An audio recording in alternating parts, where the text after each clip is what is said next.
A few days ago, we talked about the 2016 NHL Draft and how there was really close to having some blockbuster trades made, in which almost saw PK Subban become a member of the Vancouver Canucks. We have some additional information that's now been released from Sportsnet, indicating there was almost another blockbuster deal involving the Edmonton Oilers and the New York Rangers, with the Rangers trading their captain at the time, Ryan McDonagh, over to the Oilers. We'll discuss how this almost went down coming up next.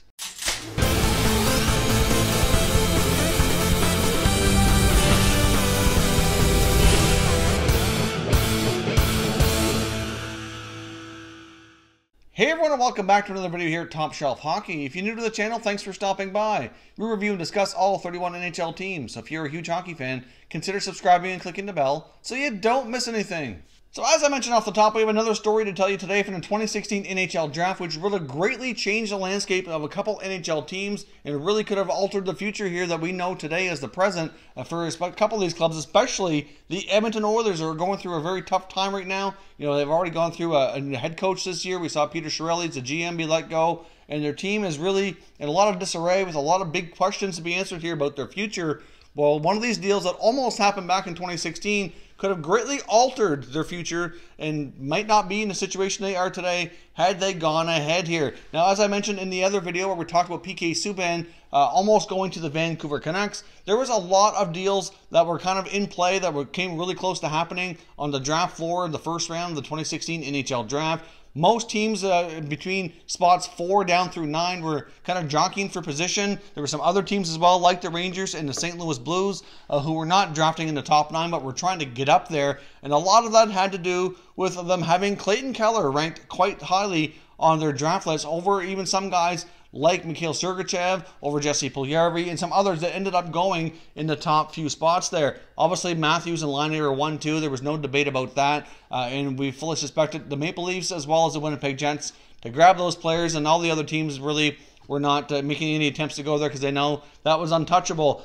Now, the Columbus Blue Jackets really weren't mentioned in any of these trade rumors as well. They were holding the number 3 spot down, but then you get the Oilers, the Canucks, the Habs, a whole bunch of other teams, the Coyotes as well, were all kind of included in a lot of the chatter here. Now, some of this information came out a long time ago, probably about a year ago, through Elliot Friedman's 31 Thoughts blog, where he talked about the PK Subban information, possibly going to Vancouver. But a lot of that kind of came back up again recently in one of his podcasts where he interviewed Coyotes GM John Chayka, and they were talking about their draft and trying to get Clayton Keller, which they ended up doing without making any moves at the number 7 spot. But he was talking about how they were trying to move up on the draft because they really felt that they needed to in order to draft the player that they really wanted, and they were not the only team trying to do that. He talked about the fact that he had some deals in place with Peter Chiarelli of the Edmonton Oilers, and there were some other teams kind of trying to make the same type of deal to get that number 4 overall draft pick. Now, the Edmonton Oilers at that point were interested in Jesse Puljujarvi, who they ended up drafting, obviously.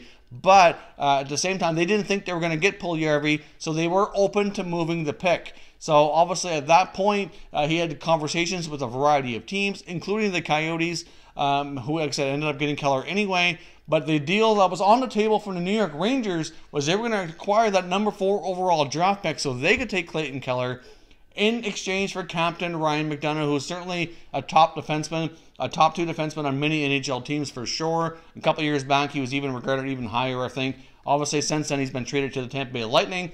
So even before we saw that trade with Lightning and the Rangers, there's certainly the Rangers were not opposed to trading their captain even this season before that, if it meant getting their hands on that number 4 overall pick and then being able to snag Clayton Keller, who ended up going to Arizona.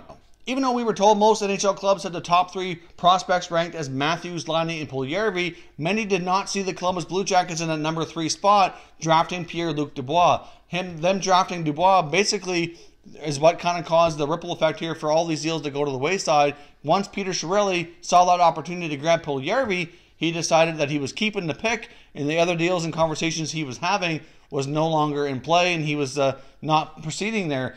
Obviously, Jesse Puljujarvi, right at this point, is still really young, so not somebody the Oilers should give up on, but I think many would expect him to be a more established NHL player. I know all the information going into the draft had him pegged as pretty well NHL already, and I think many would expect him to be further along in his development than he is currently here today. But if the Edmonton Oilers had made that deal, then obviously it's hard to say where Jesse Puljujarvi would have gone to. If they would have made that deal, Puljujarvi would have slid down the draft a little bit further. Hard to say exactly what team he ended up going to. There was certainly, like I said, a lot of other moving parts and other deals that could have went down, which would have impacted that. But obviously, we said we had Matthews go 1, we had Laine go 2. Dubois ended up going 3. And if that number 4 pick would have belonged to the Rangers or the Blues, like the trade rumors were suggesting, or even the Coyotes, if they would have made that deal, then obviously Clayton Keller would have went number 4. Puljujarvi and others would have slid down further. Hard to say where they would have landed here, but if the Edmonton Oilers would have got Ryan McDonagh, which would have really solidified their defense, and of course the Rangers would have got Clayton Keller if this deal went through. Obviously Keller would certainly have altered the dynamic of the Rangers forward group, so that's an interesting thought. But more so for the Oilers here, because obviously not too long after that, we saw the Edmonton Oilers trade left winger and future MVP Taylor Hall to the New Jersey Devils for Adam Larsson. Now, Chiarelli's mission that summer was to really shore up the defense and acquire a top defenseman for the Oilers, which he thought he did. Not to take anything away from Adam Larsson, but he's certainly, I don't think, quite as good as Ryan McDonagh, and I really don't know that he's a top 2 guy. I think he's a solid, 4 or 5 guy in my opinion, maybe a number 3 in some cases, but either way, I don't think he's quite the defenseman that they were looking for, especially considering what they gave up. That's a very uneven trade, and the New Jersey Devils greatly win that deal all day long, in my opinion here, and I think most people would agree with that. So the next question would be, is if the Oilers made that trade, acquired McDonagh, obviously that Hall for Larsson deal wouldn't have happened, at least not the way that it did. I'm not totally convinced, though, that the Oilers wouldn't have traded Taylor Hall. And it seems as though not only Chiarelli was looking for defense, but I do think he was trying to shake things up in the locker room. There was a lot of rumors and speculation about personal off-ice behavior, especially with Hall, that he had struggled with some different personal stuff. So I'm not completely in the belief here that they wouldn't have traded Hall, but they very well might have been able to trade him to get a better return at the very least, or maybe they changed their mind. Hard to say. Can you imagine if Hall was still in the Oilers, they had McDonagh as well, and they just didn't have Puljujarvi, who right now isn't a big factor? That greatly changes a lot of things for the Edmonton Oilers. They would be much more competitive here today. At least you would think they would be. And maybe Chiarelli's still the GM. Maybe a lot of other things didn't happen the way they did. So it's certainly fun to look back and take a look at what almost was and see how it altered history here and how it could have greatly changed and in fact impacted that franchise. Should have Chiarelli decided to pull the trigger on that draft pick and acquire McDonagh instead of taking Jesse Puljujarvi. So let me know your thoughts down in the comments. Do you think Peter Chiarelli should have went ahead with this deal? Obviously, he's the one that ended up declining it. Once Dubois went to Columbus and Puljujarvi slid down to him, he thought he was getting himself a draft steal and decided that was the better move instead of trading the pick for Ryan McDonagh. If you're new to the channel here, I hope you consider subscribing. We cover all 31 NHL teams, and there's plenty of content here for all hockey fans to enjoy. So if you're new, hit that subscribe button and give this video a thumbs up. I'd greatly appreciate it if you did. As always, thank you very much for watching, everybody. We will catch you next time.